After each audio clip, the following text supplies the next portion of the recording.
Advance Excel की class में एक बार फिर से स्वागत है आप सभी का। आज की क्लास में हम सीखने वाले हैं इंसर्ट टैब्स के अंदर पिक्चर्स कमांड से, क्योंकि पीछे वाली जो टेबल्स हैं वो हमारी कंप्लीट हो चुके हैं। Pivot table and pivot charts वो हमारी पिछली क्लास में कंप्लीट हो गई थी। तो चलिए टेबल्स के बारे में मैं एक बार बता देता हूँ। मैटर को सिलेक्ट कर लेना है, टेबल्स पे आपने क्लिक करना है और आपने यहाँ पे ये डिटेल जो दिखा रहा है ये बता रहा है आपने इतना ज़्यादा डाटा जो है वो सिलेक्ट किया है, और यहाँ पे इसके हेडर्स में फ़िल्टर भी एक्टिवेट हो जाएंगे। ओके करेंगे। यहाँ पे फ़िल्टर एक्टिवेट हो गए हैं, साथ में एक डिज़ाइन टैब आ गया है जिसके अंदर आप यहाँ से उसका टेबल स्टाइल अप्लाई किया कर सकते हैं। तो यहाँ पे मैं एक टेबल स्टाइल अप्लाई कर देता हूँ। कोई भी आप अप्लाई कीजिएगा जिसमें डिजाइन्स में हेडर पे इफेक्ट है। यहाँ पे देखो टोटल रो, नीचे टोटल्स हो गया है, ग्रांड टोटल्स हो गया है। यहाँ पे इन पे अगर मैं क्लिक करके यहाँ से हटा देता हूँ तो अंदर के इफेक्ट हट गए हैं, और वापस मैं क्लिक करके अप्लाई करूँगा तो अंदर इफेक्ट जो है वो उसके जो स्टाइल है वो अप्लाई हो गए। फर्स्ट कॉलम पहले वाले कॉलम पे इफेक्ट अप्लाई हो गया है, लास्ट कॉलम लास्ट वाले कॉलम पे इफेक्ट अप्लाई हो गया है, और यहाँ से बैंडेड कॉलम्स अंदर वाले कॉलमों में इफेक्ट जो है वो अप्लाई हो गए। उसके बाद आता है टेबल्स का जो नेम, आप यहाँ से अप्लाई भी कर सकते हो, चेंज कर सकते हो, और ये जो डिटेल है इसकी वो शो कराएगा यहाँ से। और रिमूव डुप्लीकेट का रीजन ये होता है अगर कोई वैल्यू डुप्लीकेट है उसको वो रिमूव कर देगा। देखिएगा एग्जांपल के लिए मैं इसमें एक डुप्लीकेट वैल्यू डाल देता हूँ। मैंने यहाँ पे 78 डाल दी जो कि ऑलरेडी ऊपर है, पर इसमें होता क्या है अगर मैं यहाँ से इसको रिमूव करूँगा तो ये कंप्लीट रो डिलीट हो जाएगी। चलिए करके एक बार देख लेते हैं। रिमूव डुप्लीकेट पे आपने आना है और मैं एक डिटेल्स अप्लाई कर देता हूं। जैसे मैंने यहाँ से कर दिया, हिंदी कॉलम्स को मैंने कर दिया, तो मैं इसको एक बार यहाँ से हटाता हूं और मैंने हिंदी कॉलम्स को लिया, देन ओके किया। तो उसमें क्या दिखाता है वो दिखा रहा है कि जो 2 वैल्यू हैं वो उसको डुप्लीकेट मिली हैं और 3 जो यूनिक हैं उनको अलग से रख दिया है। तो ऐसे में वो उनको साथ में ही रिमूव करेगा क्योंकि सीरीज उसको बना के रखनी है। तो मैं अंडू कर देता हूँ, Ctrl+Z, तो मैं उसको अंडू कर देता हूँ। तो नेक्स्ट जो कमांड है हमारी इसमें डबल थी, एक और 87 एक और ज़्यादा बार थी, इस वजह से उसने उसको रिमूव कर दिया। ठीक है, तो मैटर को सिलेक्ट करेंगे, फिर से डिजाइन्स पे आ जाते हैं और यहाँ से एक्सपोर्ट होता है टेबल्स को एक्सपोर्ट करने के लिए जो आप एड्रेस एक्टिवेट करते हो वेब पे। और यहाँ पे जाते हैं कन्वर्ट टू रेंज में क्लिक करेंगे और ये जो फिल्टर है इनको यहाँ से क्लियर कर देगा और ओके कर देंगे और एक फॉर्मेट जो है अप्लाई हो जाएगा टेबल पे। इसका यूज़ क्या होता है, आप एक बेसिक सा एक फॉर्मेट अप्लाई करके अपनी टेबल पे उसके बाद आप उसको प्रिंट कर सकते हो। तो यहाँ से आप डिजाइन्स में जा करके उसका इफेक्ट डाल दीजिएगा। तो मैं अभी टेबल को कर देता हूँ नॉर्मल। तो आप उसको वैसे तो सारे मैट्रिक को सिलेक्ट करके भी आप उसको क्लियर कर सकते हो। होम में जाके क्लियर पे आकर के क्लियर फॉर्मेट पे क्लिक करें और ये जो फिल्टर रह जाता है ऊपर की तरफ आप देख रहे हो, ये जो फिल्टर रह गया है इसको हटाने के लिए होम में ही फिल्टर पे क्लिक कर देना है। इंसर्ट्स में टेबल कंप्लीट्स, यहाँ से टेबल्स कंप्लीट मैंने बताया। ये पहले वाली जो कमांड है ये इससे पिछले वाली जो वीडियो है उसमें हो चुकी है, पिछले वाली जो क्लासेस है हमारी उसमें हो चुकी है, उसके लिए आप वो वीडियो चेक कर लीजिएगा। नेक्स्ट आता है पिक्चर्स। अब पिक्चर्स का क्या यूज होता है, मैं एक नेक्स्ट सीट पे आ जाता हूँ। पिक्चर्स का यूज होता है आप यहाँ से इस पर कोई भी पिक्चर इंसर्ट करा सकते हो। इस पर क्लिक करेंगे और अंदर जो भी कोई आपकी पिक्चर्स है कंप्यूटर्स में वो आप इसमें लेके आ सकते हो। तो मैं ऑल फोटो पे क्लिक कर रहा हूँ, फोटोज़ पे मैंने डबल क्लिक किया, या फिर आप क्लिक करके जैसे इंसर्ट पे क्लिक करो, यहाँ से मैं एनिमेशन से पे क्लिक करता हूँ और इनमें से कोई भी एक इमेज सेलेक्ट कर लेता हूँ। एग्जाम्पल्स, मैंने एक इमेज सेलेक्ट यहाँ से कर लेनी है। मैंने ये इमेज सेलेक्ट कर ली, यहाँ से ये देखिएगा एक इमेज इसमें इंसर्ट हो जाती है, और जैसे मैंने इमेज ली उसका एक फॉर्मेट भी अलग से आ जाएगा। तो अभी हम फॉर्मेट्स टैब को यूज करेंगे। फॉर्मेट टैब्स में यहाँ से सबसे पहले लास्ट में साइज दिख रहा है, या तो आप पीछे से कंप्लीट यहाँ से उसको एडजस्ट कर सकते हो उसके साइज को, यहाँ पे एरो बना करके लेफ्ट राइट या कॉर्नर पे, या फिर सबसे पीछे साइज नज़र आ रहा है। अगर मैं कहता हूँ यहाँ से विड्थ में एक साथ एडजस्ट हो रहा है या फिर हाइट में, क्यों हो रहा है, क्योंकि साइज के अंदर जाना होगा और यहाँ पे इसके अंदर आ करके यहाँ पे लॉक की कमांड है, लॉक की कमांड्स को हटा दीजिए। इससे क्या होता है हाई में अगर आप कमियां ज़्यादा करते हो तो एक ही तरफ हाई में ही होगा, यहाँ से टॉप टू बॉटम ही होगा। और विड्थ में करना चाहते हो तो जो उसकी चौड़ाई है वो आप एडजस्ट कर सकते हो। ठीक है, क्लोज कर देते हैं। क्रॉप्स का रीजन ये होता है, अगर आपने इस इमेज में से ये इतना इधर का डाटा नहीं रखना और इतनी इमेज को रखना है, ये साइड वाला नहीं रखना है, तो आप क्रॉप्स पे क्लिक कीजिए और इसके साइड में कॉर्नर ब्लैक कलर के साइन आ जाएंगे, या तो कॉर्नर से पकड़ लीजिए या बीच में से। तो मैं कॉर्नर से लेता हूँ और इसमें कॉर्नर में क्या आता है, ऊपर नीचे दोनों तरफ आप एडजस्ट कर सकते हो। तो मैं इधर लेके आया और ये जो इतनी इमेज है वो हट जाएगी और ये रह जाएगी, तो उस पर वापस क्रॉप पे ऊपर ही क्लिक कर दें। सेकेंड, क्रॉप्स के अंदर जाने के बाद कमांड ये वही है बाहर वाली, और ये क्रॉप्स टू शेप्स। अगर आप इस इमेज को किसी शेप्स में अप्लाई करना चाहते हो तो उस पर शेप्स के अकॉर्डिंग क्रॉप्स हो जाएगा। देखिए शेप्स के अकॉर्डिंग क्रॉप हो गए वो। ठीक है, मैं अनडू कर देता हूँ। फिर नेक्स्ट इसी के अंदर है, यहाँ पे कितने साइज़ की करनी है, इतने साइज़ की अप्लाई करनी है तो इतने साइज़ की क्रॉप हो जाएगी, तो वो क्रॉप्स की कमांड यहाँ से शो करा देता है। और नेक्स्ट क्या है, यहाँ पे फिल, जैसे आपने जितना डाटा लिया है आप उसको इसके अंदर फिल करो या इतना करो, जो इसके अंदर एडजस्ट कर रहे हो आप, या पहले आप एडजस्ट कर लो। आप अब पेपर्स को, फोटो को एडजस्ट करो इसके अंदर जितना आपने रखना है, और फिर या तो बाहर क्लिक कर दीजिएगा या फिर फिट पे क्लिक कर दीजिएगा, वो उसके अकॉर्डिंग उसमें फिट हो जाती है इमेज जो आपने रखनी है। तो यहाँ से फिट करने के लिए पूरी इमेज एडजस्ट हो गई इसके अंदर आप, तो यहाँ पे क्रॉप्स करोगे तो क्रॉप हो जाएगी, बट इसका एरिया इतना था। ठीक है, तो मैं यहाँ से उसको कर लेता हूँ अनडू, लेकिन अनडू करने से एक स्टेप बैक होगा, तो उसके लिए अपने पास एक कमांड आपको नज़र आ रही होगी यहाँ पे पिक्चर, इसके अंदर रीसेट पिक्चर।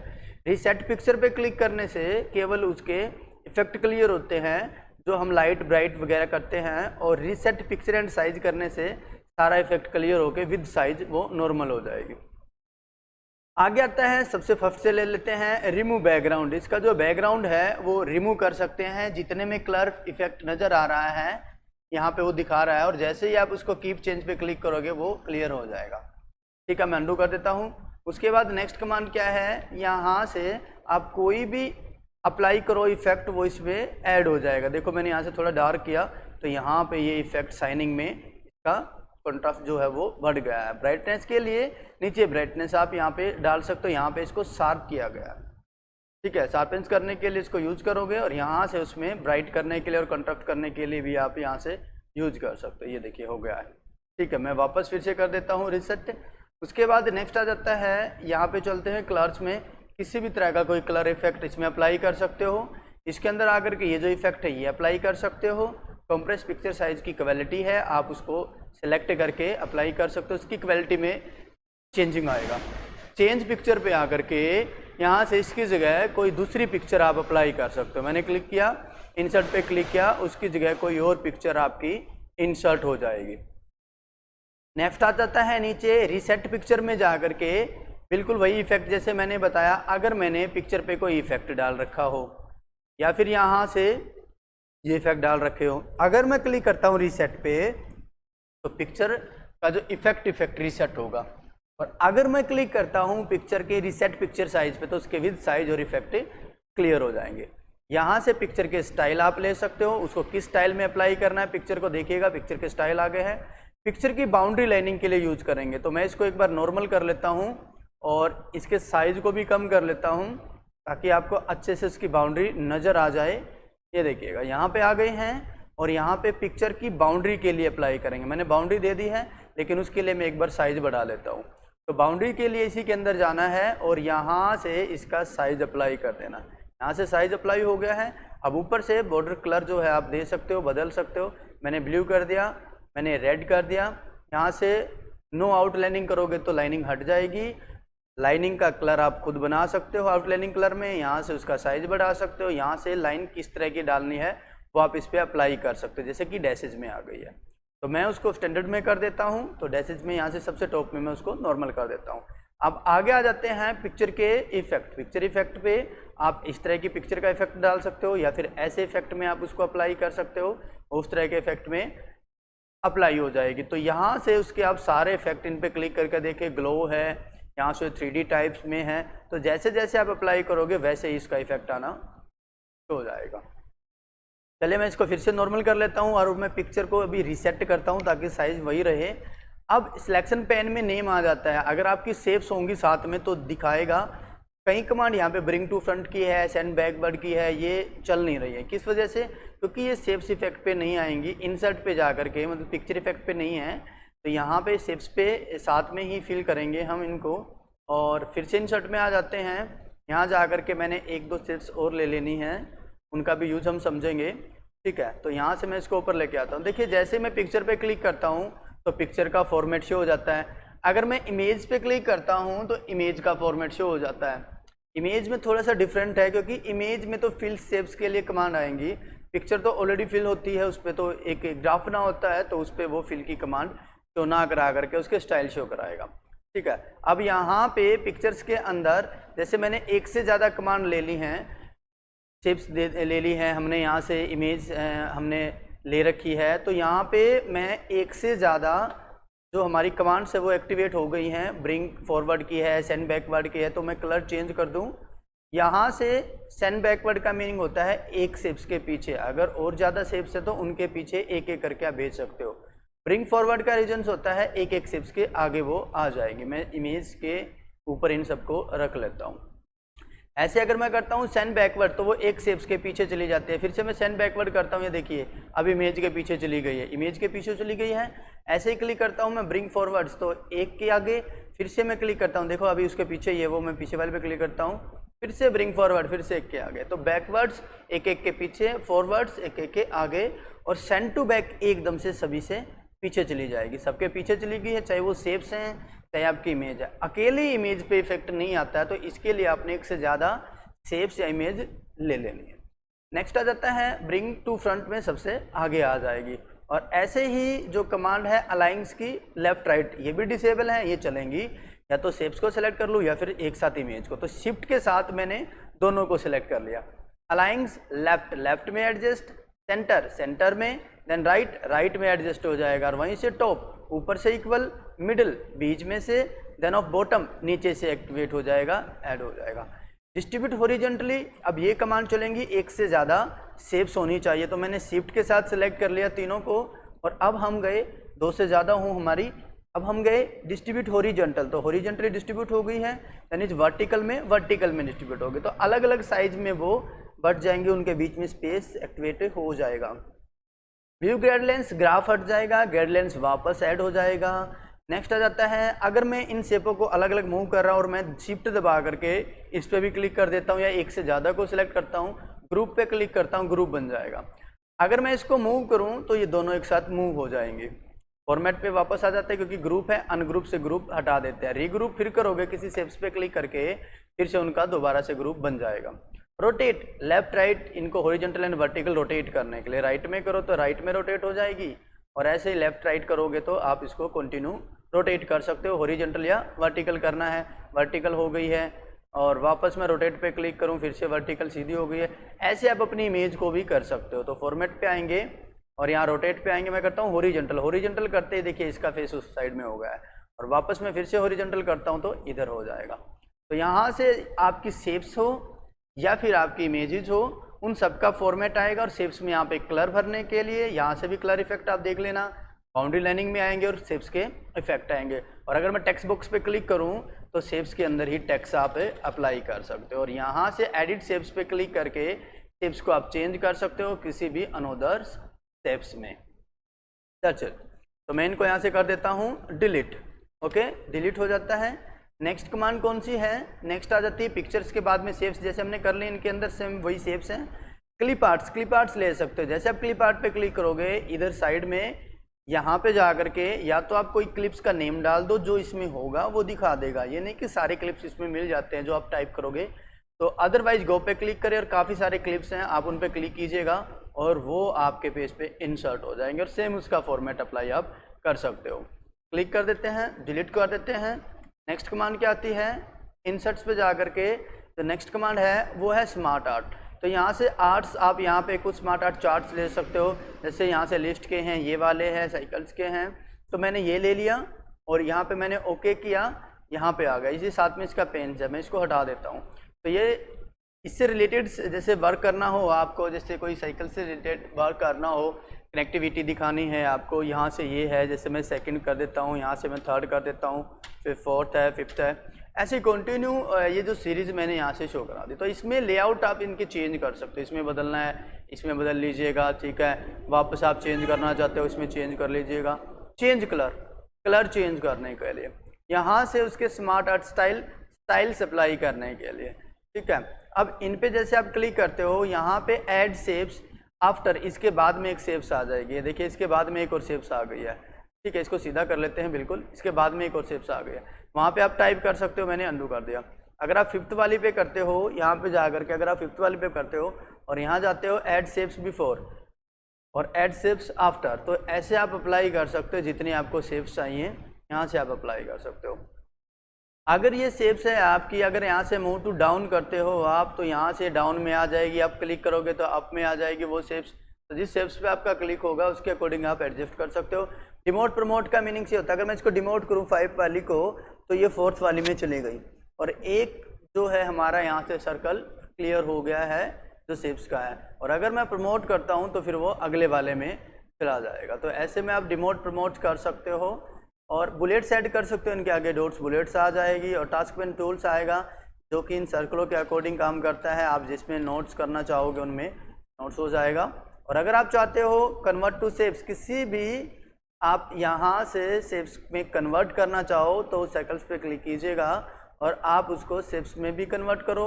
इस इमेज को करना है, या अगर आप यहाँ से जाते हो, देखो फॉर्मेट पे मैं क्लिक कर लेता हूँ, फिर बिल्कुल वही है, शेप्स वाला चेंज हो जाएगा सिस्टम। अगर इसको शेप्स में कन्वर्ट करना तो यहाँ से कर सकते हो। अब ये एक तरीके से एक इमेज में भी कन्वर्ट हो चुकी है आपकी, ठीक है। मैं इसको डिलीट कर देता हूँ। इंसर्ट्स में आ जाते हैं। नेक्स्ट कमांड आती है स्क्रीनशॉट की। देखिए एक तो आप इमेज अंदर से, पिक्चर अंदर से लेके आ सकते हो। एक स्क्रीनशॉट में जो भी आपकी स्क्रीन पे पीछे खुला हुआ है, या प्रोग्राम हो सकता है या आपका डेस्कटॉप है, उसका स्क्रीनशॉट ये ले लेगा। तो एक बार चलते हैं, देख लेते हैं। स्क्रीनशॉट पे इसके अंदर अगर प्रोग्राम खुला है ना, इसके नीचे क्लिक करोगे तो यहाँ पे दिखा देगा। फिलहाल के लिए कुछ भी नहीं खुला हुआ, पीछे कोई भी प्रोग्राम नहीं ओपन। तो एक बार मैं क्लिक करता हूँ स्क्रीन क्लिपिंग्स पे। अब देखना यहाँ पे ट्रांसपेरेंट होगा, हो गया है। अब माउस कर्सर से प्लस का साइन आ गया, माउस कर्सर से सिलेक्ट कर लें। मैंने इतना सारा डाटा सिलेक्ट कर दिया, इतना सारा मुझे चाहिए। बस क्लिक को मैं छोड़ता हूँ माउस से और ये यहाँ पे उसकी स्नैपिंग्स आ गई है। अब उस पर आप काम कर सकते हो। और सेकंड में दिखा दूँ, जैसे मैंने पीछे कोई फाइल्स ओपन कर दी, एग्जांपल के लिए मैंने यहाँ पे कोई प्रोग्राम्स ओपन कर दिया। जैसे मैंने MS पेंट्स को ओपन कर दिया है और ये मेरा प्रोग्राम ओपन हो रखा है यहाँ पे। और मैं अब जैसे ही उस प्रोग्राम में अपने पे जाऊँगा यहाँ पे और मैं इंसर्ट पे आता हूँ और यहाँ पे स्क्रीनशॉट पे मैं आता हूँ, तो नीचे ना 2 कमांड है। एक तो अवेलेबल विंडोज़ में वो विंडो दिखाता है जो पीछे ओपन हो रखी हैं। अगर और भी ज़्यादा प्रोग्राम होते तो स्क्रोल को डाउन करके आप देख सकते थे। और यहाँ से स्क्रीन क्लिपिंग में क्या होगा, इसमें तो अपनी मर्जी से सिलेक्ट करोगे उस प्रोग्राम में से उसका एरिया, और यहाँ पे क्लिक करते ही पूरा का पूरा उसके अंदर ऐड होके आ जाएगा। देखो एक तो ये आ गया, सारी की सारी फोटोज को एडजस्ट कीजिएगा। और दूसरा ये है, इस पर अगर मैं स्क्रीन क्लिपिंग पे करूँ, अब देखना ये पूरा यहाँ पे आया है, ट्रांसपेरेंट हो गया और यहाँ से मैंने इसको इतना सेलेक्ट कर लिया, यहाँ पे ऐड हो जाएगा। जैसे स्निपिंग टूल होता है अपना, बिल्कुल सेम वही वर्क करने लग जाता है।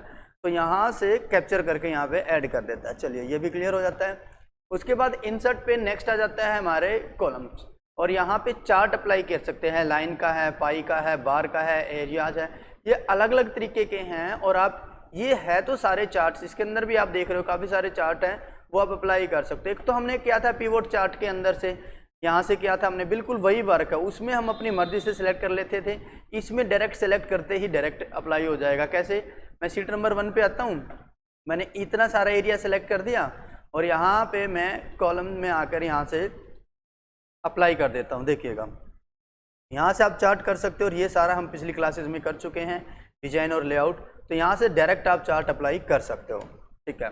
अब नेक्स्ट चलते हैं इंसर्ट्स पे जा कर के। अगला है हमारा लाइन। देखो लाइन्स, यहाँ से देखो यहाँ से स्पार्क लाइन्स और कॉलम्स, और यहाँ से बिन एंड लॉज का यूज़ क्या होता है। अक्सर काफ़ी सारे कैंडिडेट इसको जब यूज़ करते हैं उनको थोड़ी सी कंफ्यूजिंग होती है। एक स्लाइसर है हमारा फिल्टर्स में, वो भी हम अभी सीखने वाले, तो काफ़ी इंपॉर्टेंट्स होगा इसके अंदर हमारा इंसर्ट्स के अंदर ये जो कमांड है। तो अभी हम देख लेते हैं क्या यूज होगा। तो मैंने इसके लिए पहले से एक टेबल क्रिएट कर रखी है, तो चलिए मैं उसको ओपन कर लेता हूँ। यहाँ से जो मेरी एक टेबल है, यहाँ पे मैंने एक यहाँ से क्रिएट कर रखी है। देखिए मैंने एक सेल्स के लिए एक डिटेल बनाई हुई है, थोड़ा सा समझ लेंगे पहले तभी हम कर पाएंगे। तो मैंने बना दिया यहाँ पे कुछ आइटम्स। तो मैंने एक आइटम ले लिए और हमने सेल्स की है कंप्लीट, जिसमें हमने जनवरी में ये सेल्स कर रखी है, फरवरी में ये है, मार्च अप्रैल मई और जून तक की हमारी ये सेल्स हो रखी है। अब यहाँ पे अगर मैं स्पार्क लाइन के अकॉर्डिंग समझना चाहूँ तो वो कैसे होगा, तो स्पार्क लाइन में लाइन से हम लेंगे, तो आपने इसमें क्लिक करना है और लाइन पे क्लिक कर देना। बिल्कुल अच्छे से समझेंगे हम, देखना लाइन पे क्लिक कर लें, ठीक है। डाटा रेंज देनी है, डाटा रेंज में आपने वो सारी वैल्यू वो सिलेक्ट कर लेनी है डाटा रेंज के हिसाब से और बस आपने उसको ओके कर देना। यहाँ पे स्पार्क लाइनिंग ऐड होगी और साथ में उसका एक डिजाइन आ गया है। डिजाइन आ गया है, स्टाइल में जा करके मैं कुछ स्टाइल ऐड कर लेता हूँ इसमें से। जैसे मैंने ये ग्रीन ले ली या मैंने ये रेड टाइप ले ली, तो मैंने ग्रीन ले ली। यहाँ पे थोड़ा सा जूम कर लें, थोड़ा सा जूम कर ले ताकि आपको अच्छे से दिख जाए। ऊपर कर लेते हैं, ठीक है। तो यहाँ पे ये ऐड हो गई है, यहाँ पे ये शो करा रहा है हमें इसके अंदर। ओके, अब इसको अच्छे से समझ लेते हैं। यहाँ पे शो में जाओ, इस पर अलग अलग पॉइंट डालेंगे हम। तो यहाँ पे हाई पॉइंट्स पे कलर्स यहाँ पे ऐड हो जाएगा, ठीक है। लो पॉइंट्स का ऐड हो जाएगा। ओके, फर्स्ट पॉइंट पहले वाला जो पॉइंट है यहाँ से शुरू होगा, यहाँ ऐड हो जाएगा। यहाँ पे आ रहे हैं देखो सारे, फर्स्ट पॉइंट का हो गया हाई, सबसे ज़्यादा जो सेल है वो यहाँ पे है, यहाँ पे डाउन का हो जाएगा।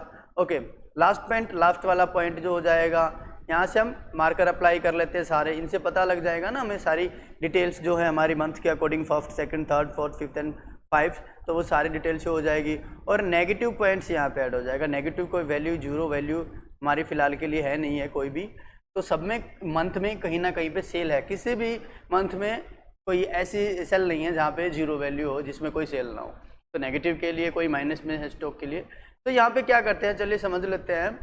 स्पार्क लाइन के अंदर तो यहाँ पे तो आप अपनी मर्जी से स्पार्क लाइन का कलर भी बदल सकते हो। अगर आपको लगता है कि मैंने इसको रेड करना है तो आप रेड कर दीजिए, स्पार्क लाइनिंग का कलर वो आप यहाँ से चेंज कर लीजिए। चलिए मैं ग्रीन ही कर देता हूँ या ब्लू कर लेता हूँ। यहाँ से भी आप जाइएगा और सबसे इम्पोर्टेंट इसके अंदर सेटिंग है, देखिए यहाँ पे नीचे आ जाते हैं इनमें, ये वही कलर ऊपर वाले। यहाँ पे जो हाई पॉइंट है, जो सबसे ज़्यादा सेल्स है, उस पर कैसा कलर आ जाए, तो मैं कहता हूँ उस पर रेड कलर आ जाए। तो उस पर सबसे ज़्यादा रेड हो गया, यहाँ पे देखिए सबसे ज़्यादा रेड हो गया है। अब ये फर्स्ट कौन से वाला है, देखो यहाँ पे जनवरी है, यहाँ पे फरवरी है, यहाँ पे मार्च है, यहाँ पे है अप्रैल। अब इसका मीनिंग्स यहाँ पे देखिए अप्रैल में सबसे ज़्यादा होनी चाहिए भाई, अप्रैल फिर मई और फिर जून। अप्रैल में सबसे ज़्यादा देखते हैं, ये देखिए यहाँ पे अप्रैल में सबसे ज़्यादा, ये जो वैल्यू है अप्रैल की है, तो अप्रैल में सबसे ज़्यादा है। उसके बाद डाउन में नीचे की तरफ चली जाती है, मई में फिर नीचे चली जाती है, और उससे भी अगले वाले में जून में उससे भी नीचे चली जाती है सेल्स। अब देखना एग्जांपल्स, मैं कोई वैल्यू बढ़ाता हूँ, सबसे लास्ट वाले की इतनी है, मैं चेंज करता हूँ, मैं यहाँ से इतनी मैंने कर दी, ये देखिए सबसे ऊपर पहुँच गई है, इतनी मैंने की है सबसे ऊपर पहुँच गई। और पहले वाले की बहुत कम है, जनवरी वाले की मैं यहाँ से ये बढ़ा देता हूँ, ये देखिएगा आप देखना जनवरी वाले की सबसे ऊपर हो गई है। तो ऐसे स्पार्क्स जो लाइनिंग का है उसका आप यूज़ कर सकते हो। डिजाइनिंग में आइए, अब यहाँ पे बता रहा था मैं आपको लो पॉइंट की, जो लो पॉइंट है उस पर ग्रीन कलर आ जाए तो उस पर ग्रीन कलर आ जाएगा। इसी तरीके से अंदर आकर के जो फर्स्ट पॉइंट है, पहले वाले पॉइंट पे क्या कलर आए और लास्ट वाले पॉइंट पे, यहाँ पे लास्ट वाले पॉइंट पे क्या कलर आए, तो वो देख लेना है। और यहाँ से वही ग्रुप्स डिटेल है, इन्फॉर्मेशन है ज़्यादा से, और यहाँ से आप उसके इफेक्ट को क्लियर कर सकते हो। तो आपने यहाँ से उसको क्या करना है, क्लियर कर देना, स्पार्क लाइन को क्लियर कर देना। चलिए यहाँ पर भी हम चाहें तो इंसर्ट पे जा कर के एक जो है टेबल्स, यहाँ पे भी हम कॉलम्स वाली जो डिटेल अप्लाई कर सकते हैं। तो जब हम कॉलम वाली डिटेल अप्लाई करेंगे, डाटा रेंज हम डालेंगे, यहाँ तक हम आ गए पूरा का पूरा, और हम यहाँ पे ओके कर दे, ये आ गया। लेकिन इसको समझने के लिए मैंने एक अलग से भी लिस्ट बनाई हुई है। एक तो यहाँ से भी कर सकते हो आप, अलग अलग उनका कलर जो है इफेक्ट यहाँ से डाल सकते हो। बिल्कुल वही चीज़ आ गई है, हाई पॉइंट्स पे कैसे होगी, लो पॉइंट पे कैसे होगी, फर्स्ट पॉइंट पे कैसे होगी, बिल्कुल एज इट इज़ वर्क। तो उसके लिए मैंने एक अलग से बना रखा है कॉलम्स के लिए।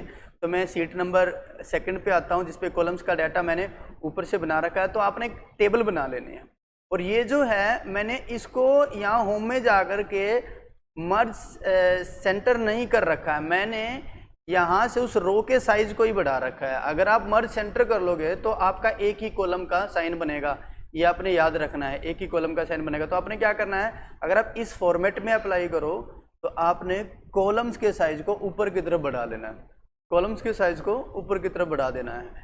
और यहाँ से जो ये है रो के अकॉर्डिंग रो का साइज जो बढ़ेगा और कॉलम का साइज यहाँ से यहाँ तक ऊपर की तरफ बढ़ जाएगा, तो रो को बढ़ा लेना ऊपर, कॉलम का साइज बढ़ जाएगा। तो अब मैं क्या करता हूँ, यहाँ पे तो कुछ करना नहीं है, वैल्यू पे काम करना है, तो हम जाएंगे कॉलम्स पे। तो आपने कॉलम्स पे क्लिक करना है और डाटा रेंज में आना है और सिर्फ वैल्यू को सिलेक्ट करना है। आपने लेटेस्ट वर्ड्स को सिलेक्ट नहीं करना है, वैल्यू को सिलेक्ट करना है और ओके कर देना है। ये देखिए ये लिस्ट आ गई हमारी। अब यहाँ पे वही इफेक्ट आ गया है, हाई पॉइंट्स लो पॉइंट्स जो डिटेल हैं इसके अंदर हमारी। तो हम सीधे कलर्स पे आ जाते हैं और हम कलर पे आकर के करते हैं, हाई पॉइंट्स पे रेड कलर आ जाए, हाई पॉइंट्स पे रेड कलर आ जाएगा। अब इसमें से जो हाई है फर्स्ट सेकंड थर्ड फोर्थ, बिल्कुल वही जनवरी फरवरी मार्च अप्रैल, 4 वाली मार्च की सबसे ज़्यादा है, तो मार्च वाली वैल्यू सबसे ज़्यादा है यहाँ पे, तो वो शो करा रहा है। ऐसे अगर मैं इस पे जाके कर दूँ कि लो पॉइंट पे मेरा क्या है येलो आ जाए, तो लो पॉइंट पे येलो एक्टिवेट हो जाएगा। ठीक है, मैं यहाँ जाता हूँ लो पॉइंट पे, बेसिकली मैं यहाँ पे डाल लेता हूँ, ये सबसे नीचे देखो, सबसे नीचे दिखा रहा है लो पॉइंट वाला, बहुत ही छोटा सा आइकन शो हो रहा है राइट में। और उसके बाद मैं डाल लेता हूँ यहाँ से फर्स्ट पॉइंट पे क्या आ जाए, फर्स्ट पॉइंट पे ये कलर आ जाए, तो फर्स्ट पॉइंट पे ये कलर आ जाएगा। सबसे कम इसलिए शो हो रहा है लो पे, यहाँ पे चलो मैं इसको बढ़ा देता हूँ, यहाँ से मैं वैल्यू को अगर देता हूँ, ये कर दिया मैंने इतना, तो ये देखिए लास्ट वाला आ गया, बीच वाला सेकंड वाला सबसे कम हो गया, 40,000 कम हो गया है। ठीक है, तो यहाँ से आप फॉर्मेट को क्या कर सकते हो, अप्लाई कर सकते हो डिजाइन में आकर के, सेम वही चीज़। तो मैं इसको कर देता हूँ क्लियर। ठीक है, इंसर्ट में चलते हैं अब हम, अब आ जाते हैं स्लाइसर पे। देखो ये क्लियर हो गया, यहाँ पे भी बिल्कुल सेम वही चीज़ है, उसके अकॉर्डिंग अगर आप काम कर रहे हो तो ये भी बिल्कुल सेम वही चीज़ है। यहाँ जाइएगा, डाटा रेंज दे देनी है आपने और आपने ओके कर देना है, और यहाँ पे कलर रेंज के हिसाब से आप एडजस्ट कर लीजिएगा। तो यहाँ पे जो हाईएस्ट रेंज है उसकी क्या आप कलर इफेक्ट देना चाहते हो, तो वो आप यहाँ पे अप्लाई कर सकते हो।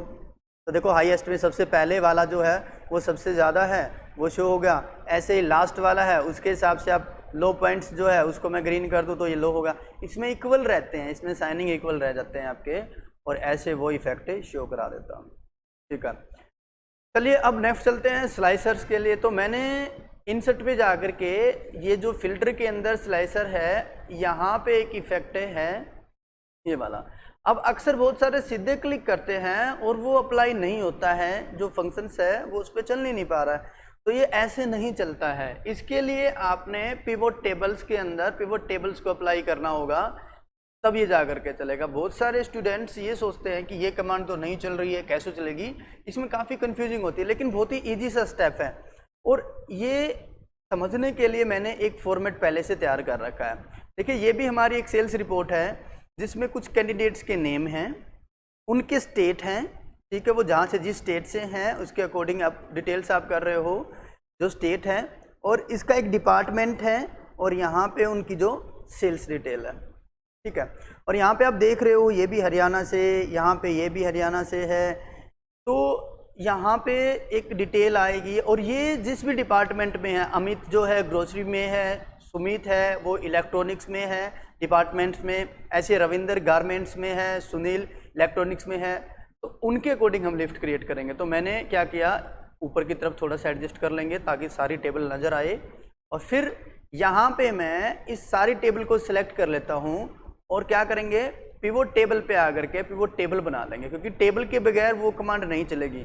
मैं फिर से बता रहा हूँ, टेबल के बगैर वो कमांड नहीं चलेगी। तो यहाँ पे एक नई सीट पे ले जाते हैं डाटा को और ओके कर लेते हैं। भाई ये आ गया डाटा। अब इस पे मैं क्या करता हूँ, यहाँ पे मैं जो नेम है नेम पे अप्लाई कर देता हूँ। आपको नेम को उठा के रो में रख लें, ये ऑलरेडी आ गया है अपने आप, जैसा फॉर्मेट आप अप्लाई करो। ठीक है, स्टेट को मैं ले लेता हूँ, स्टेट को मैं क्लिक करता हूँ, स्टेट भी अपनी यहाँ पे आप रख सकते हो, अगर आप चाहो स्टेट को इधर रखना वो भी आप कर सकते हो।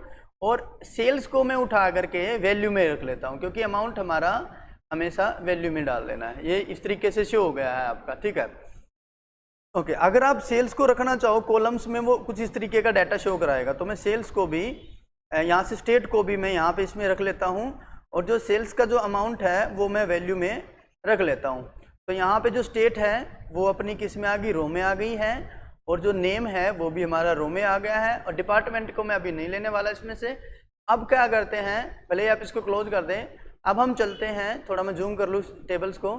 ठीक है, अब हम चलते हैं इंसर्ट पे आकर के, और इंसर्ट के अंदर आना है, स्लाइसर्स पे क्लिक कर देना है। स्लाइसर्स के अंदर स्लाइसर ले लेते हैं हम। मैंने नेम भी ले लिया, स्टेट ले लिया, डिपार्टमेंट ले लिया, सेल्स ले लिया, ओके कर दिया। ये चारों के चारों आ गया, मैं चारों को अलग अलग रख लेता हूँ।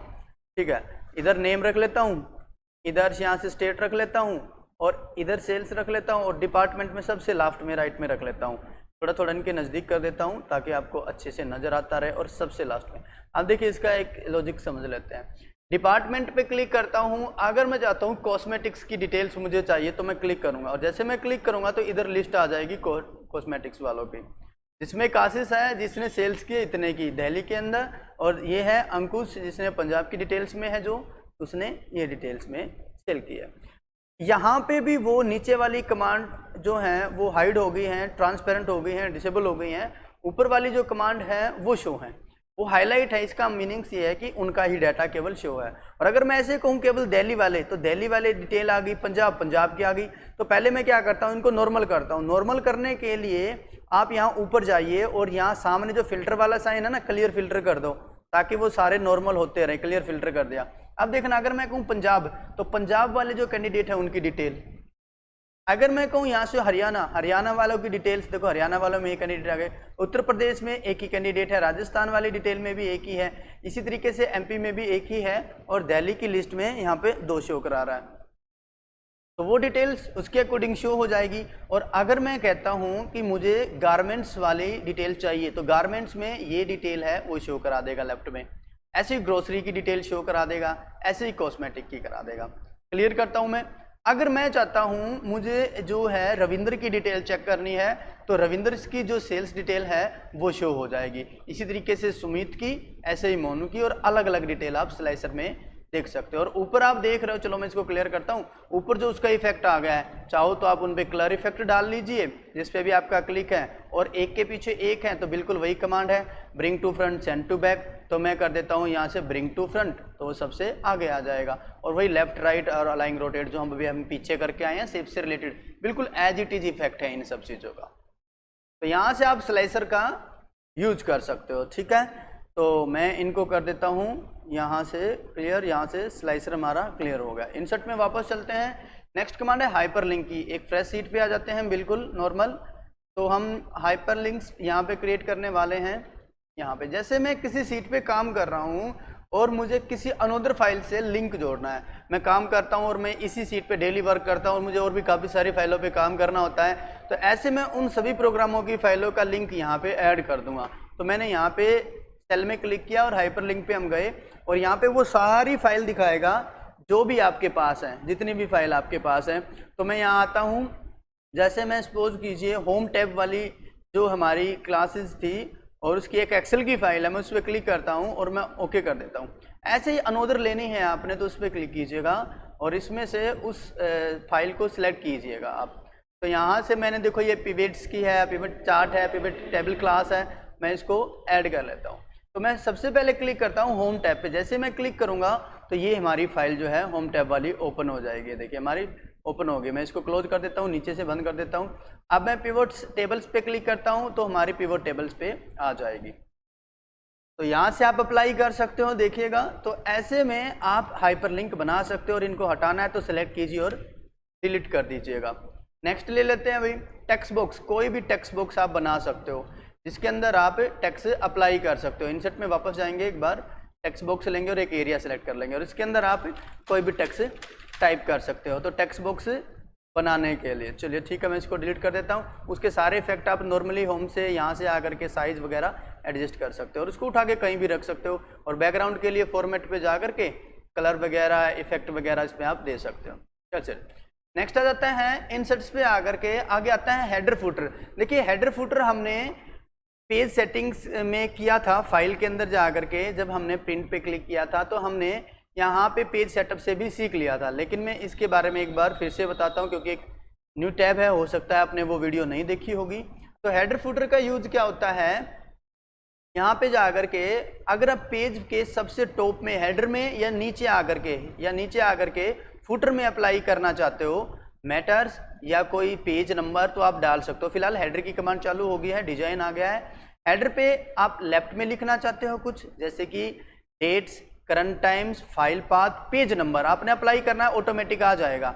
इसी तरीके से ओके पेज नंबर, तो पेज नंबर हेडर में आ गया, लेकिन वो सब में एक जैसा होगा। बट हेडर में अगर आप चाहते हो मेरे को वेबसाइट डालनी है, या सबसे जो इफेक्टिव होता है वो होता है कंपनी का लोगो। कंपनी का कोई ब्रांड, तो मैंने कंपनी का कोई ब्रांड्स लिया और मैं उसको डाल दूँ। तो जैसे मैंने एक इमेज ले ली, ये ले ली और मैंने इसको इंसर्ट करा दिया, लेकिन एक बात याद रखें, वो इमेज काफ़ी बड़े साइज की है, अगर मैं बाहर क्लिक करूँ तो पूरे पे फिल हो जाएगी। तो आपने क्या करना है, वापस हेडर वाले जगह पे क्लिक करना है और फॉर्मेट पिक्चर पे क्लिक कर देना है। जैसे मैंने पहले भी बताया है पिछली क्लासेस में, तो फॉर्मेट पिक्चर पे क्या होता है, इस पिक्चर के फॉर्मेट को एडजस्ट करेंगे, साइज पे आना है, लोग को हटा लो। लोग को क्यों हटाते हैं, ताकि दोनों का साइज अलग अलग कर पाए। हाइट में टॉप टू बॉटम, ऊपर से नीचे का स्पेस आधा इंच तो हम स्पेस मुश्किल से छोड़ते हैं पेज में, तो आप भी डाल लीजिए। आप कहोगे 0.5 इंच का, तो जो हमारा साइज है हेडर में वो ऐड हो जाए इमेज का। और दाएं से भाई आप कहोगे 2 इंच का या इससे कम ज़्यादा कर ले, ओके कर देते हैं, ये देखिएगा ये एडजस्ट हो गया। तो हेडर्स में आप अप्लाई कर सकते हो इमेज को, इसका डिजाइन आ गया है यहाँ पे डिटेल। अगर डिफरेंट फर्स्ट पेज भी अलग करना है तो फर्स्ट पेज की अलग हो जाएगी, और ओड एंड इवन पेजों पे अलग अलग अप्लाई करने हैं तो ओड एंड इवन पेजों पे अलग अलग नजर आएंगे। तो आपने यहाँ से हटा देना है और सब पे एक जैसा ही शो हो जाए। एंड गो टू फुटर पे जा करके पेज के नीचे आ गया, फुटर में देखो तब पेज के ऊपर था, अब पेज के नीचे आ गया। और सेम ऐसे ही फुटर में आप अप्लाई कर सकते हो, कोई भी नाम आप खुद भी आप टाइप कर सकते हो, देखिएगा खुद भी आप टाइप कर सकते हो। और मैं हटा देता हूँ, सेलेक्ट करता हूँ और हटा देता हूँ, क्लियर। अब इस पेज को नॉर्मल करने के लिए इसको भी हटा देते हैं, सिलेक्ट करके क्लियर, बैक स्पेस करके काट दो या डिलीट कर दो। व्यू में जाओ, नॉर्मल पेज करने के लिए एक्सेल का व्यू में जाओ और नॉर्मल पेज पे सबसे लेफ्ट में फर्स्ट में क्लिक कर दीजिए, ठीक है। इंसर्ट पे जा करके नेक्स्ट जो कमांड आती है वर्ड आर्ट की, देखिए वर्ड आर्ट का यूज बेसिकली आर्ट्स के लिए, डिजाइन के लिए किया जाता है। आप देखो कोई भी एक टेक्स्ट का साइज ले लो, इफेक्ट ले लो, यहाँ पे मैंने अप्लाई कर दिया, यहाँ पे मैं क्लिक करता हूँ, इसके अंदर मैं बैक स्पेस कर देता हूँ और इस पे जा करके मैं टाइप कर देता हूँ। जैसे मैंने यहाँ से डाल दिया, यहाँ पे मैंने डाल दिया इंसर्ट टैब क्लास, जो आज की हमारी क्लास है वो इंसर्ट टैब मैंने डाल दी और यहाँ से मैंने इसको मूव कर लिया। इसको अच्छे से आप मूव कर लीजिएगा, ये मूव हो जाता है। इसको आप अंदर से सेलेक्ट कर लो, फॉर्मेट इसका आएगा। ये वर्ड आर्ट स्टाइल इसके लिए होते हैं। और ये किसके लिए होते हैं, शेप्स। शेप्स कहाँ है, इसका जो एरिया है ना, ये इसके बैकग्राउंड शेप्स ही समझिए। मैं अगर इस पर कलर फिल करता हूँ तो इसके पीछे जाएगा, ये देखिए इसके पीछे चला जाता है। एक अच्छा सा फॉर्मेट, डिजाइन, एक टाइटल आप अपनी, जैसे सेल्स रिपोर्ट मैंने वहाँ लिखा है, बिल्कुल मैंने इसी तरीके से टाइप किया है। ये देखिए मैंने इसी तरीके से लिख रखा है। ये भी यहाँ पे जो था मैंने वो जो डिटेल बनाई थी वो बिल्कुल इसी तरीके से सेल्स रिपोर्ट लिख रखी है, ठीक है। तो चलिए चलते हैं मेन पे, यहाँ पे आ जाते हैं और यहाँ पे वर्ड आर्ट का फॉर्मेट अप्लाई कर लीजिए। मैं सेलेक्ट करता हूँ, मैं चाहता हूँ इसमें से इसमें बदल दूँ तो इसमें बदल जाएगा। मैं चाहता हूँ इसमें बदल दूँ, पहले सेलेक्ट कर लिए तो सेलेक्ट कर लेते हैं हम, यहाँ पे इसमें बदल देते हैं तो इसमें बदल जाएगा। ओके, फिल में कलर बदलना हो आपको, अगर रेड हो जाए, ये देखिए रेड हो जाएगा। आप चाहते हो इसकी बाउंड्री लाइनिंग ऐड हो जाए, इसकी बाउंड्री लाइनिंग ऐड हो जाएगी इसके अंदर। आप चाहते हो इसके अंदर इसके इफेक्ट आ जाए, ये शैडो हैं, ये रिफ्लेक्शन नीचे की तरफ रिफ्लेक्ट हो जाएगा। इसी तरह के इफेक्ट हैं, ग्लो वाले, 3D वाले, काफ़ी अच्छे अच्छे इफेक्ट आपको इसमें मिल जाएंगे। और आप इनकी जितनी प्रैक्टिस करोगे उतना ही एक अच्छा सा आर्ट आप इस पर वर्ड आर्ट बना पाओगे, ठीक है। तो चलिए मैं कर देता हूँ डिलीट। इंसर्ट पे क्लिक करते हैं, नेक्स्ट कमांड आ जाती है सिग्नेचर लाइनिंग की। देखो सिग्नेचर लाइनिंग में सबसे ऊपर वाली कमांड होगी, ये सर्विसेज ऑनलाइन डिटेल की है। तो इस पर माइक्रोसॉफ्ट ऑफिस सिग्नेचर लाइनिंग, देखिए ये क्या होता है, जैसे आपने कोई फॉर्मेट तैयार कर रखा है, कोई सीट बना ली, कोई डिटेल बना ली और उस पर नीचे आपने साइन करने के लिए एक एरिया एडजस्ट करना है, तो आप सिग्नेचर लाइनिंग बना सकते हो। सपोज कीजिए यहाँ पे आपने डिटेल बना दी, आपने बना दिया कि यहाँ पे कंपनी के मैनेजर के सिग्नेचर होने चाहिए, तो मैं यहाँ पे कंपनी मैनेजर का नेम लिख दूँ। पेरेंट्स के सिग्नेचर होने चाहिए, अगर किसी स्टूडेंट की है तो वो आप यहाँ से डाल सकते हो। जैसे कि प्रेसिडेंट, तो मैं यहाँ पे डाल देता हूँ कि प्रेसिडेंट्स के जो सिग्नेचर है वो यहाँ पे आप डाल सकते हो। मैंने डाल दिया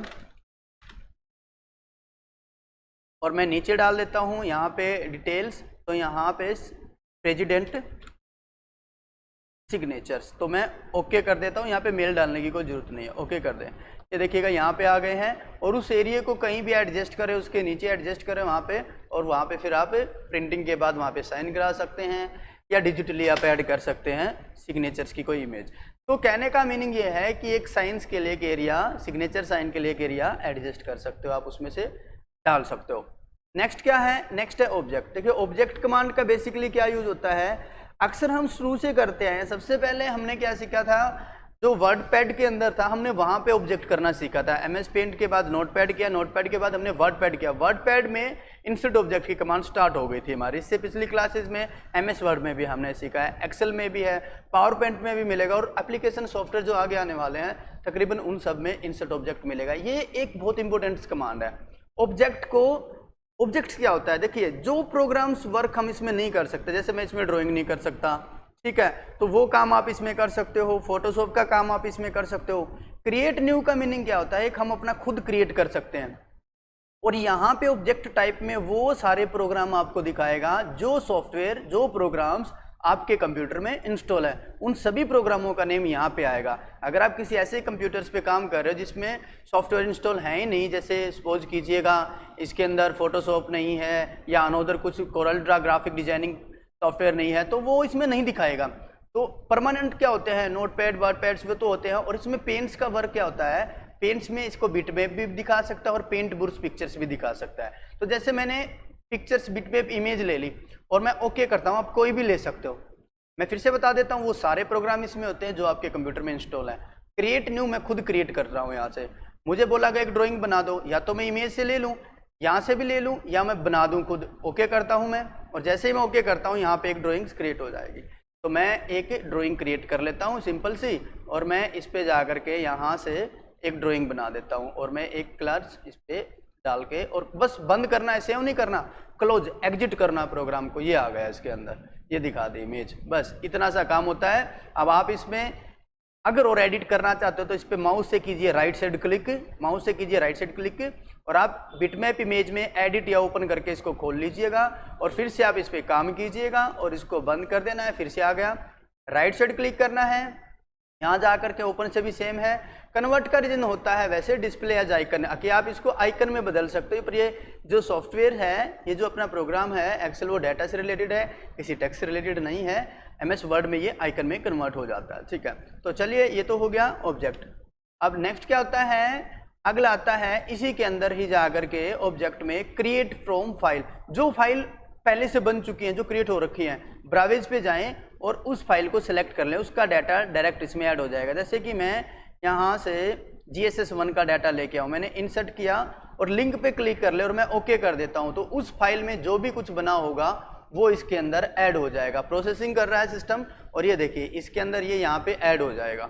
और मैं राइट साइड क्लिक करता हूँ और यहाँ पे कमांड चालू होगी हमारी एडिट, ओपन एंड कन्वर्ट की। देखो सेम वही चीज़ है, डिस्प्ले एज आइकन। अब देखो ये आइकन में आ गया, वो ड्राइंग थी वो नहीं आ पाई, ऐसे ही बिल्कुल मैं यही कह रहा था कि ऐसे आइकन में ऐड हो जाता है। ये देखिएगा यहाँ पे मैं इसको छोटा कर लेता हूँ, लेकिन आप बेसिक काम कीजिए। आप चाहते हो उसको वापस शो कराना उसका मैटर, तो राइट साइड क्लिक कीजिएगा, उसी पे माउस से राइट साइड क्लिक कीजिएगा, यहाँ पे जाना है डॉक्यूमेंट ऑब्जेक्ट में और कन्वर्ट पे वापस आइएगा और डिस्प्ले एज आइकन को हटा दीजिए, ओके कर दीजिए, वापस से हो जाएगा। साइज काफ़ी छोटा कर दिया ना हमने, इस वजह से ऐसे दिखा रहा है, मैं बढ़ा लेता हूँ। और राइट साइड क्लिक करके अगर मैं चाहता हूँ इसको एडिट ओपन करके वापस लिखना, तो मैं ओपन करूँगा, माइक्रोसॉफ्ट वर्ड में ऑलरेडी हम आ जाते हैं, और इसके अंदर जो भी कोई मैटर हम टाइप करना चाहते हैं वो हम मैटर टाइप कर लेते हैं और क्लोज करते हैं। लेकिन सेव करना पड़ेगा, क्योंकि सेव फाइल है ना, लिंक है, तो सेव करना पड़ेगा, वो डाटा आ जाएगा। और दूसरा, लिंक पे क्लिक करने का ये मतलब था, ये किसी और की फाइल है, जैसे वो इस फाइल को खोल लेंगे, चेंज करेंगे, सेव करके जाएंगे, हमारी एक्सेल के अंदर इस एरिया में ऑटोमेटिक वो अपडेट हो जाएगा, दिखा देगा हमें, तो वो अपडेट हो जाएगा। तो ऑब्जेक्ट बनाने के लिए मैं कर देता हूँ डिलीट। नेक्स्ट कमांड क्या है हमारी, नेक्स्ट आ जाती है इक्वेशंस एंड सिंबल। देखो इक्वेशंस का यूज क्या होता है, मैथमेटिक्स से रिलेटेड अगर आप कोई भी एक्सप्लेन करना चाहते हो, कुछ डिटेल्स ऐड करना चाहते हो, शो कराना चाहते हो, तो आप यहाँ से ले सकते हो। पर वो आप इस पे देखो क्लिक कीजिएगा, तब वो जाकर के इसमें आएगा। आप वैसे सीधे नहीं डाल सकते ना, तब जाकर के वो इसके अंदर आएगा। सपोज कीजिए ये मेरा मैटर इतना सारा है और मैं इसको यहाँ से कट कर लेता हूँ, बैक स्पेस कर देता हूँ। सारा नहीं काटना आपने, क्योंकि अगर आप सारा काट दोगे तो ऊपर से डिजाइन उसका हट जाएगा। देखिए हट गया, तो मेनू कर देता हूँ फिलहाल के लिए, यहाँ क्लिक कर देता हूँ। जैसे मुझे इसी के आगे कुछ और टाइप करना है, तो यहाँ पे मैं क्लिक करूँगा, इसके आगे कुछ और करना है, तो डिजाइन में आप आ जाए और यहाँ से डिटेल्स आप ले सकते हो। जैसे मैंने ये ले लिया, अब इसमें दो ऑप्शन है, मैं इसको बढ़ा लेता हूँ एक बार, आपको सही दिख जाएगा। यहाँ क्लिक करता हूँ और मैं जूम कर लेता हूँ एरिया को। देखो मैंने जूम कर लिया और मैं इसके अंदर यहाँ क्लिक करता हूँ। जैसे मैंने डाल दिया H और यहाँ पे मैंने डाल दिया कैपिटल में H की 2, तो मैं ऊपर जाता हूँ और मैंने डाल दिया यहाँ पे 2। तो ऐसे आप इसमें ऐड कर सकते हो और यहाँ से जो भी आपको फॉर्मेट अप्लाई करने हो डिजाइन में जा करके आप वो सब इस पर ले सकते हो। ठीक है, मैं इसको क्लिक करके डिलीट कर देता हूँ। नेक्स्ट आ जाता है हमारा सिंबल। कोई भी सिंबल इंसर्ट कराना है, जिस सेल में आप हो वो सिंबल आप इसमें डाल सकते हो। तो यहाँ से जैसे मुझे चाहिए, यहाँ पे सिंबल है, मैं पेंसिल्स का एक सिंबल लेना चाहता हूँ, मैंने सिंबल ले लिया। ऐसे आप और भी काफ़ी सारे सिंबल ले सकते हो। W वाले फॉन्ट्स में जा करके क्लिक करें, काफ़ी सारे सिंबल्स मिल जाएंगे। मैं क्लोज कर देता हूँ। अब अगर मैं इसको यहाँ से सेलेक्ट करके होम में आ करके इसका कलर भी बदल देता हूँ, रेड कलर हो गया। यहाँ से इसका मैं साइज़ बढ़ा देता हूँ, सेलेक्ट करके साइज़ बढ़ जाएगा। अगर मैं यहाँ से इसको उठाना चाहता हूँ, मैं इसको ड्रॉप करना चाहता हूँ, मैं कहीं भी इसको ड्रॉप कर लेता हूँ। तो ऐसे में आप कोई भी जो सिंबल है वो इंसर्ट करा सकते हो।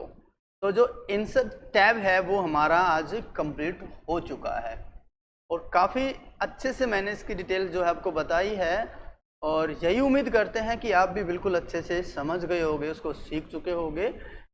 तो नेक्स्ट क्लास में हम, अगली क्लास जो आएगी हमारे एक्सेल की, उसमें हम पेज लेआउट टैब सीखेंगे, कंप्लीट पेज लेआउट टैब सीखेंगे। और पेज लेआउट काफ़ी इंपॉर्टेंट होने वाला है। प्रिंटिंग एरिया, यहाँ से page breaks, then print titling, effect of commands, तो सारे हम करने वाले हैं। तो आज हमारा इंसर्ट टैब कंप्लीट हो गया है। तो मिलते हैं फिर एक नेक्स्ट वीडियो में। तब तक के लिए बने रहिएगा हमारे चैनल पे। Good bye.